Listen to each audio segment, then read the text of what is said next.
The NBA is a star-driven league. We know the Kings are going to go as far as De'Aaron Fox and Domantas Sabonis take them. But every star needs a supporting cast. Every Batman needs a Robin. And on today's Locked On Kings podcast, we're looking at 4 Robins: Davion Mitchell, Chris Duarte, Kevin Huerter, and Sasha Vezenkov. Which out of the 4, getting the best out of them, makes the best impact for the Sacramento Kings and winning? We'll discuss right here on Locked On Kings.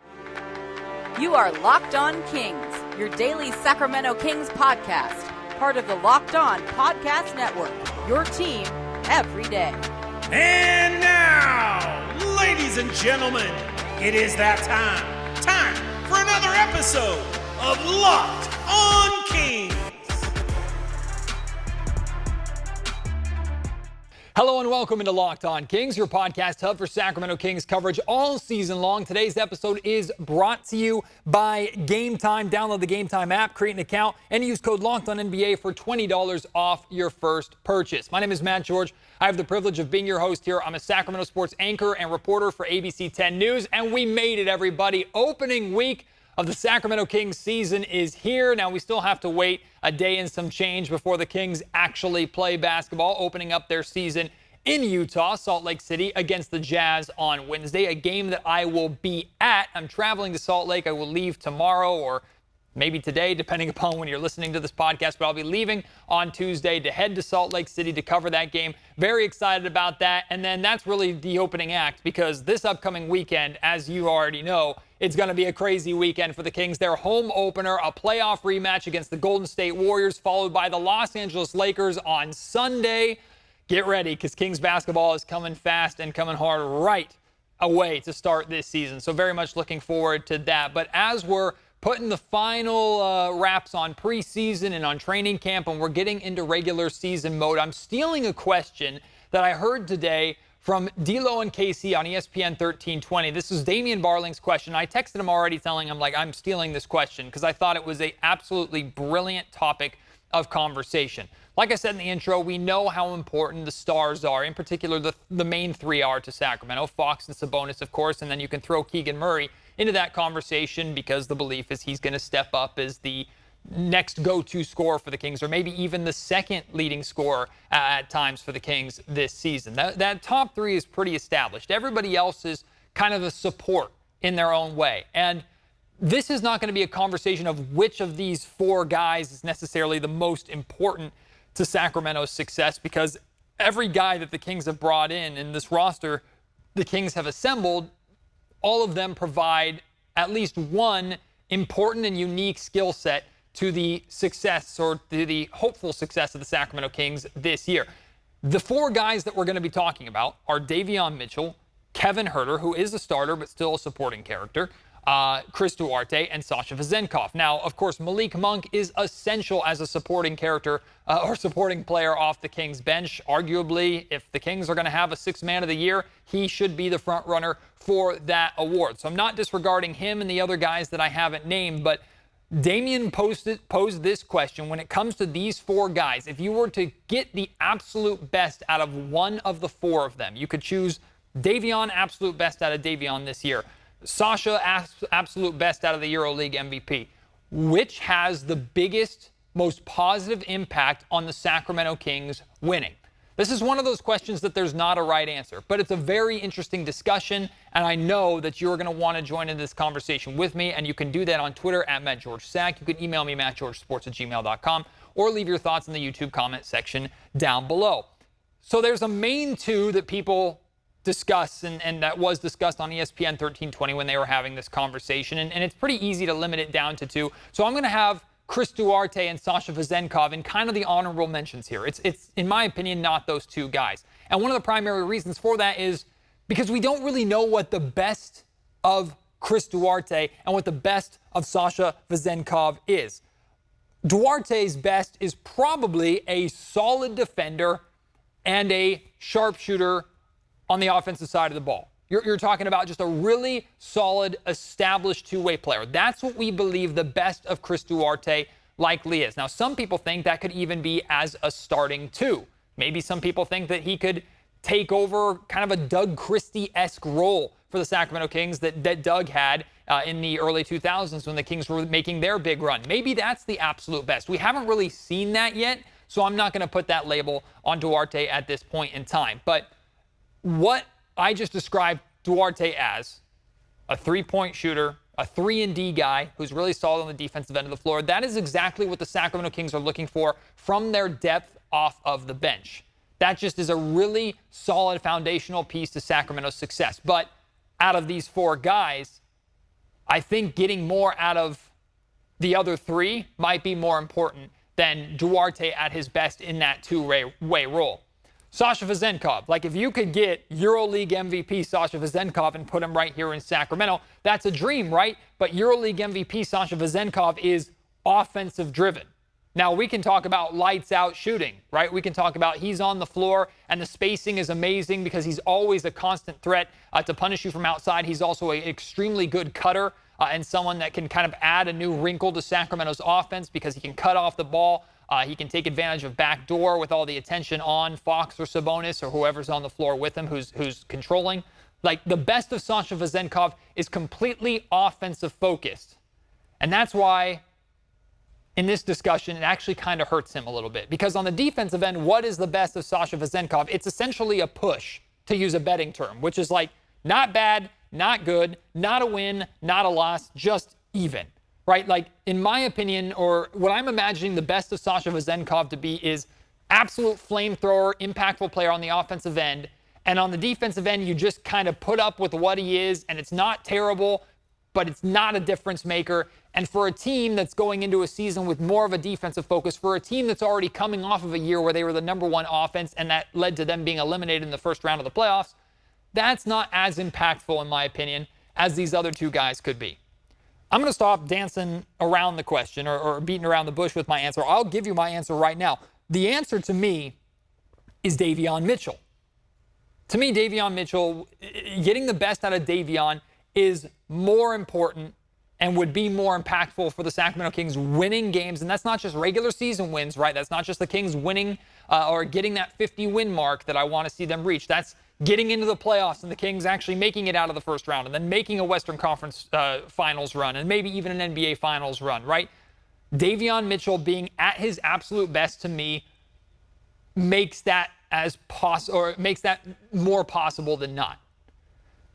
Kevin Huerter, we've seen maybe close to his best, right? When he was absolutely torching from three-point range, shooting 50% from three-point range to start the season. Now, it's not realistic at all to expect Kevin Huerter to shoot close to 50% for an entire season, especially at the volume of shots he's going to take with how essential his role is as a starter. And make no mistake about it, I do firmly believe that Kevin Huerter is going to be the starter for the Sacramento Kings for the majority of the season. Knock on wood, he doesn't get hurt. I think that's Kevin Huerter's spot. I know that's been called into question, and I think we've made kind of a mountain out of a molehill with Kevin Huerter's starting two-guard spot because, quite honestly, the Kings were so good last year that we're just looking for something that needs to be improved. And Kevin's performance in preseason plus Kevin's performance in the playoffs, we've kind of gravitated towards that and focused on that. And, of course, Mike Brown replacing Kevin with Chris Duarte in the starting lineup for a game kind of exemplified that or brought that to the forefront for a lot of people. I still think Kevin Huerter is firmly established as a starter here in Sacramento. Doesn't mean he can't lose his spot. Mike Brown's been very open about pretty much anybody can lose their spot, probably with the exception of De'Aaron Fox and Domantas Sabonis, if they aren't doing what the Kings need to do in order to win games. So nobody's untouchable necessarily, but I think Kevin Huerter is firmly established as a starter still at this point, and that he will be the starting two for the Sacramento Kings, not just on Wednesday in the opener against Utah, but for basically this entire season. At least that's my opinion at this point in time. The best of Kevin Huerter is the lights out three-point shooting, right? An incredible off-ball movement. Like, people forget how valuable Kevin Huerter was for the Sacramento Kings offense, not just when he was hitting shots, but how well he moved off the ball, how well he played in the dribble handoff game with Domantas Sabonis. He was constantly what I call a perimeter poacher, moving at all times, having a defender chase him around, which of course tires out his defender. But all of that movement from Kevin, even if he didn't get the ball, drew away from what Fox was doing with the ball or what Sabonis was doing with the ball, or it just kept things moving. And Mike Brown, one of the pillars of his offense is like 0.5 seconds, right? When you get the ball, make a decision of what you're going to do in 0.5 seconds. And that constant movement, that rotation, not just from Huerter, although he was one of the best at it, but that constant movement and constantly providing an option on the perimeter, or even at times attacking the basket and cutting to the basket, that made Sacramento's offense nearly unguardable. Even Kevin Durant, after the Brooklyn Nets game, if you remember the national TV game when Kevin was still with the Nets here in Sacramento last season when the Kings absolutely destroyed the Nets, and Kevin Durant went on his podcast afterwards and just said, like, we didn't know, what do we do? Like, we couldn't stop the Kings. And Kevin Huerter was a large part of that. If Kevin Huerter is at his absolute best, that's where we're getting into that unstoppable category for the Kings offense. But here's the thing.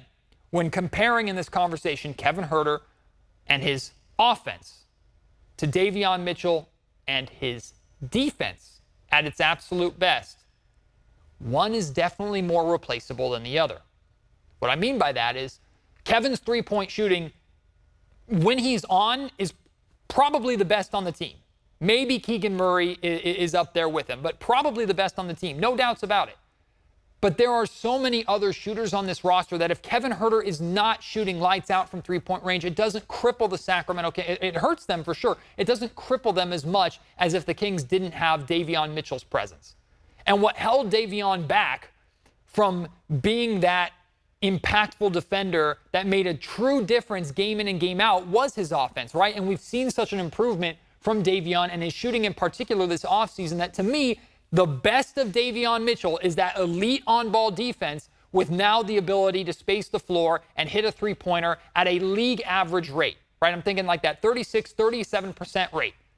Enough to keep Davion on the floor, to keep opposing defenses honest, and then allow Davion to do what he does best and be as impactful as he possibly can for the Sacramento Kings when guarding an opposing team's guard, harassing the ball handler, trying to take just make it difficult for them to even cross half court at times, just making them exert a little extra energy, possession in and possession out, being that like annoying fly or mosquito on defense that is just, it makes just dribbling, things you take for granted, difficult to do. Davion can almost, like, you can see him suck the life and suck the soul and suck the energy out of the guys he's defending sometimes because he makes just menial things like dribbling up the floor difficult or harder than they necessarily have to be. And that makes a difference over a 48-minute game. So to me, Davion Mitchell is the answer. Because if you're getting the absolute best out of Davion, which is the elite on-ball defense, and league average to slightly above average, maybe three-point shooting, and in addition to that, someone who is capable of running the offense and running the second unit as kind of the guy. It no longer is required from Malik Monk to handle that role. Malik still can, and Davion and Malik can share those responsibilities, but you could also put Davion Mitchell on the floor with De'Aaron Fox, and suddenly, in my opinion, that's the best defensive backcourt that this team could possibly have. If you have Mitchell and Fox on the floor guarding whichever team's backcourt, that's probably the best perimeter defensive unit that the Sacramento Kings can throw out there.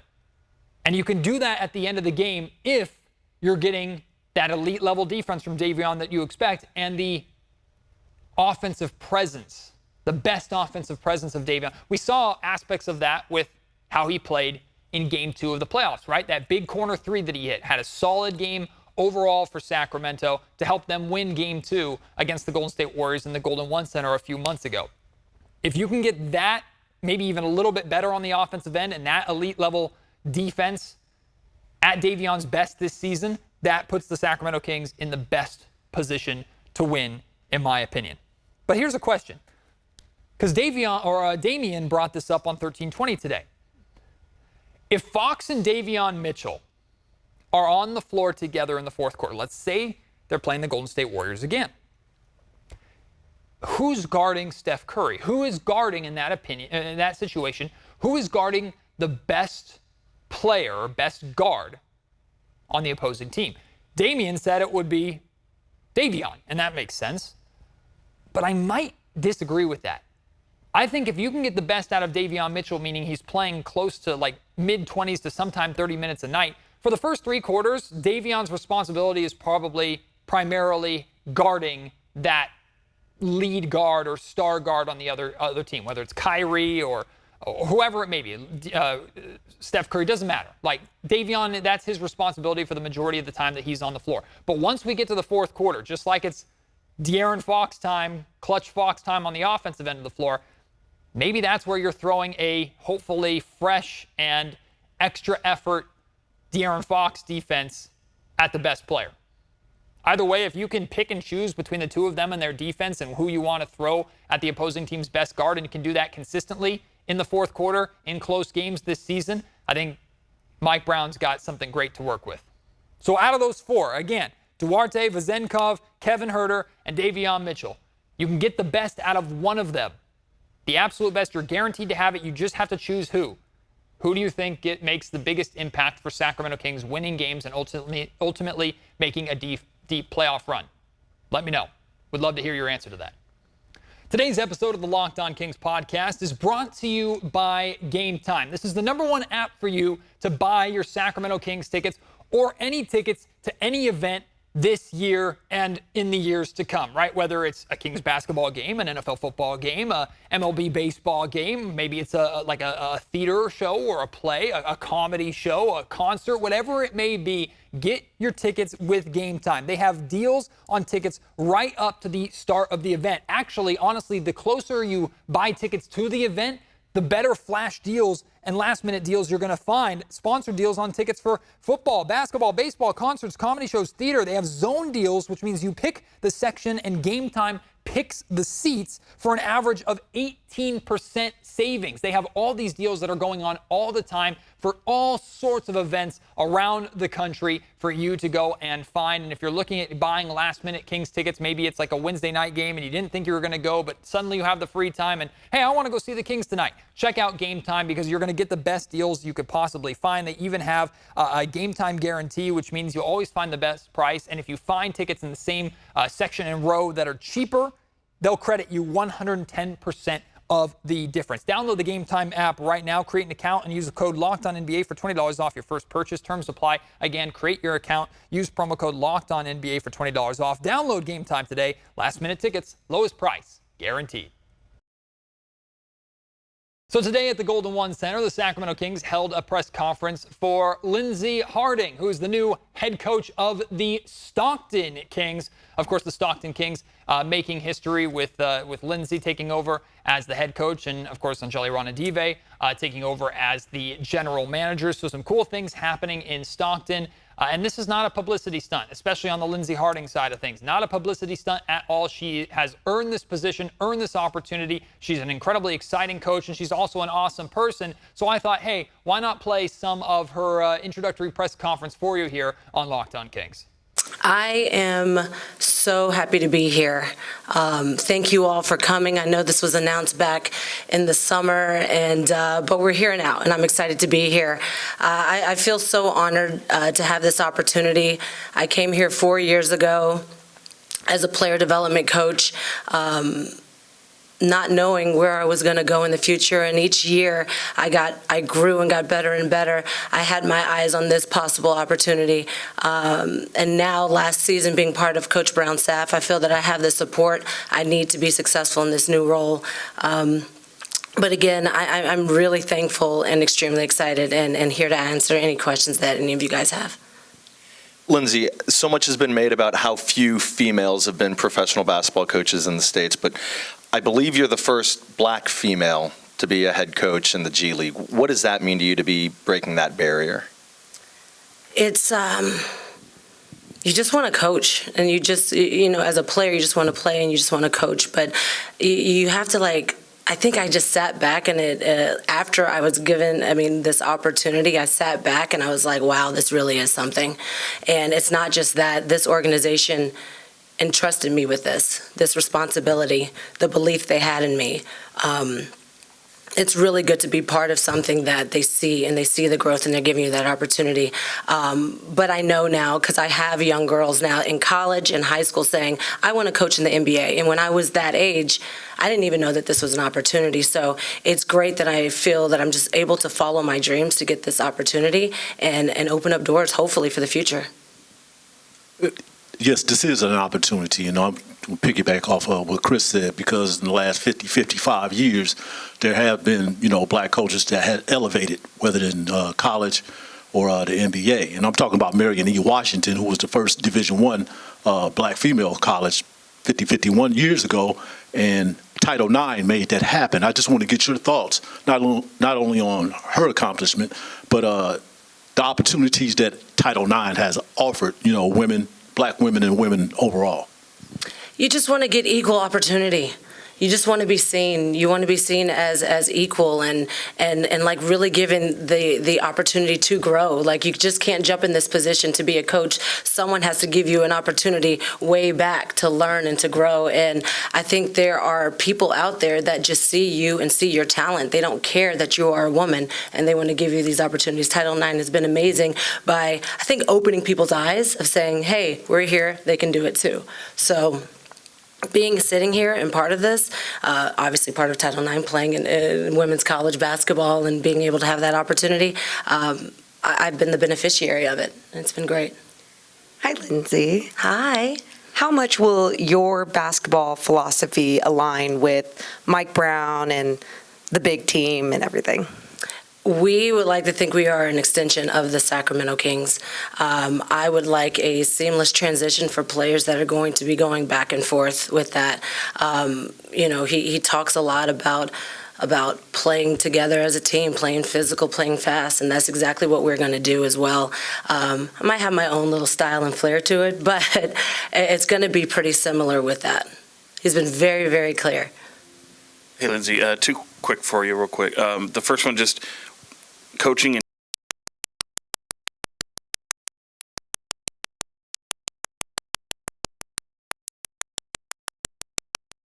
yeah. I was told by my college coach years ago I'd be a great coach, and I thought she was crazy. I was like, no, I'm not going to do that. When I thought NBA, I thought of more maybe front office. And I started off as a scout. I worked in the league office, and then I was a scout. And I had an opportunity to be a player development coach when I was with Philadelphia, and I loved it. I absolutely loved it. I didn't expect to get here where I am years later, but I just kind of followed that path, and I enjoyed it. Yeah, and speaking of that, just Philadelphia, being on Luke Walton's staff, being with Mike Brown's staff, what were you able to take from maybe each individual spot that you can apply going forward in your coaching career? Each individual, that's a great question. First starting, I had like Brett Brown, and I was like, knew nothing about the NBA. He was very open. He had his office open anytime. I think him giving me the opportunity to like ask and share, and he didn't put me in a box, if that makes sense. Sometimes you're nervous and you don't want to say anything. He would call me over, ask what I think, and it was really cool to tell him something and to see him actually do it. I don't know if he did it on purpose or if he fully believed in it, but it gave me confidence. So I loved that. Coming here with when Luke Walton brought me here was my first time doing scouts, really like learning the process of how they do that, understanding that different coaches, different teams, different people, they do it in several ways. And each year it was done differently, but that helped me grow as far as like even having a voice in front of the team. And then now here with Coach Brown, man, how much time you got? It's been a lot. He's sitting here in the back of the room, but like it's for one, that shows you the support that our head coach is standing right here for this press conference in the back of the room. But I think he's on my speed dial. I can text him whether it is about basketball or about other personal things. Any questions I have, he's there to give an answer. If he and he's the kind of leader that he doesn't care if you are a video person or have this much experience or none at all. If you have something to say and he likes it, he will use it. And I think that gives so many people confidence. If he doesn't like something, he'll tell you that too. But that also makes you better. But I have to say, and I will say this directly to you, Coach Brown, you have given me so much confidence last season to be in this position now, because I know no matter what, you guys have my back. Hey, Lindsay, back here. Do you consider yourself a trailblazer? I've been called that before. When you think about it, I think I am. I think I am. When I'm just coaching, you don't think about any of that. You go, you do your job. But when you take the time and you really sit and think about it, I mean, how many women look like me that do this? I didn't have this when I was a kid. I didn't have someone that looked like me that was doing this, that I could say, hey, I want to do it. I think a lot of these young men, I mean, they're so lucky they're able to see somebody and see the path to get there. I don't really know the path to get to the highest level. I'm just kind of making it as I go. So I guess trailblazer might be the word for it. Hi, Lindsay. Congratulations on your accomplishment back here. There you go. I wanted to ask, have you spoken to any other women around the league, whether that be Becky Hammon and her experience, and what advice did she give you? And if you haven't spoken to maybe someone in her role, whether that's your family or your mom or a woman that you look up to that gave you advice that you stick with? I've known Becky since my years playing in the WNBA. So, I talked to her when I first got in the NBA, and she talked a lot about her experiences, giving me little nuggets about, just kind of her experience and things that can help get me ahead. I remember her telling me at my first summer league, this was years ago, she's like, stick with it. We need more women here. For one, I just want to congratulate her on her second championship back-to-back. That is big time, and that also says what kind of coach she is. But no, we've definitely have spoken in the past about it, and I just know that I want to be also open for other women that's coming up that may have any questions moving forward, because she definitely helped me. Today's episode of the Locked On Kings podcast is also brought to you by FanDuel. Snap into the NFL season with FanDuel, America's #1 sportsbook. Check this out. Right now, new customers get $200 in bonus bets guaranteed when you place a $5 bet. That's all you have to do. Invest $5. Put $5 in, bet on a player prop or a spread or over-under, whatever you want to bet on. Put $5 down. No matter what happens, you're going to get $200 in bonus bets. You could win and get those $200 to help you make even more money. You could lose, and here's $200 in bonus bets for you to recoup your money, keep playing, and make even more money on top of that. Plus, of course, it's not just the NFL action, although they have amazing NFL lines and bets for you right now. With the NBA season starting, FanDuel is perfect for the NBA as well. Visit FanDuel.com/LockedOnNBA and kick off the NFL season the right way. FanDuel, official partner of the NFL. Before we wrap up, I'm sure you saw, or if you weren't aware, Giannis Antetokounmpo signed a major extension with the Milwaukee Bucks, the 3-year, $186 million max extension. That was actually less money than what he could have signed for this summer, which goes to show you how big of an impact that Damian Lillard trade was for Milwaukee. Now you have Lillard playing with Giannis in Milwaukee. That team is arguably the front runner in the entire league to win a championship. And Giannis decides, you know what?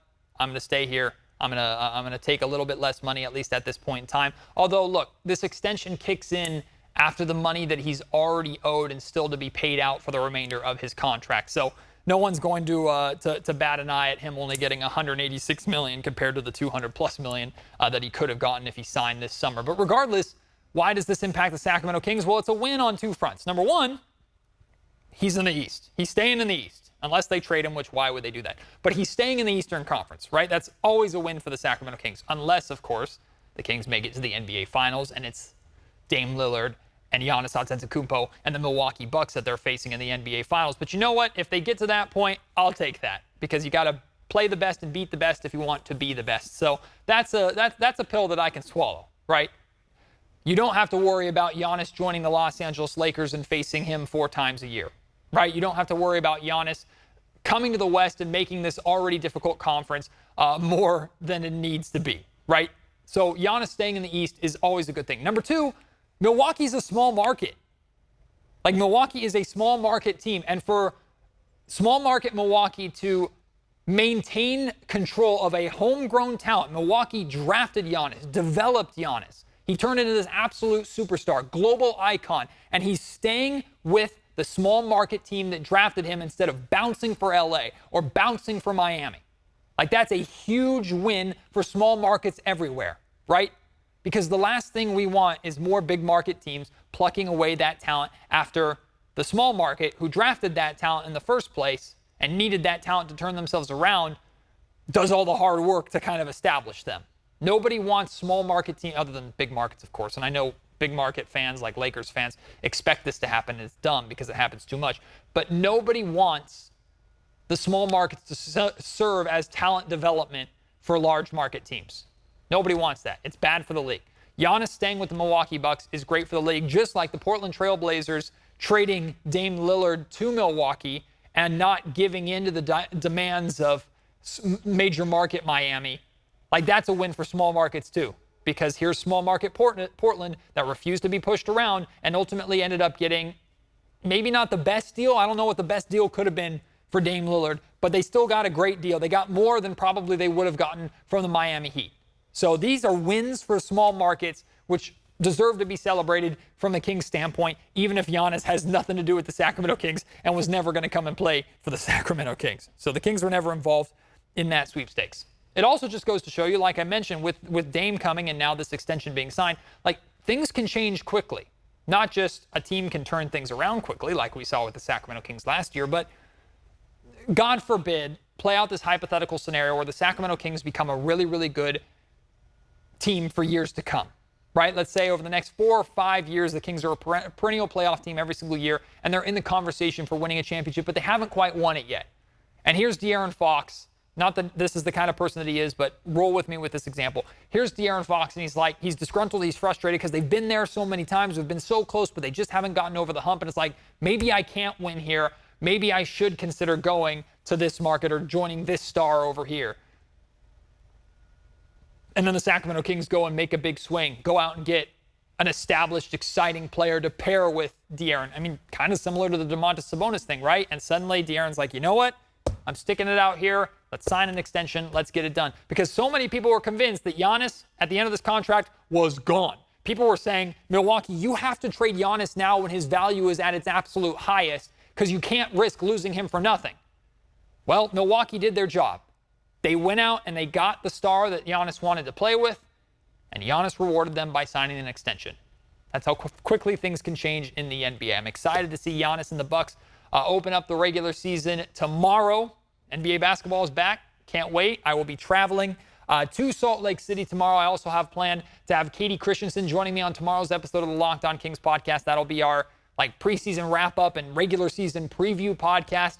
That will be dropping tomorrow, so I hope you will stay tuned for that. And then Wednesday, we're watching Kings basketball, and from Utah, I will have a post-game podcast for you. I cannot wait. It's going to be so exciting. If you're going to Utah, maybe you're a Kings fan that lives in Utah or Salt Lake City. If you're going to be at the game, let me know, because I'm not just covering the game for Locked On Kings. I'm covering the game for ABC 10, and I'm trying to do a feature on all the Sacramento Kings fans that I can find at that game in Utah. So if you're going, let me know. We'll get together, we'll chat, and maybe we'll get you on ABC 10 News here in Sacramento too. Appreciate your support as always. Congratulations. We made it through the offseason together. Kings basketball is coming up next. Can't wait for it, and can't wait to have you join me all season long here on the Locked On Kings podcast, your home for Sacramento Kings basketball, and of course part of the podcast network.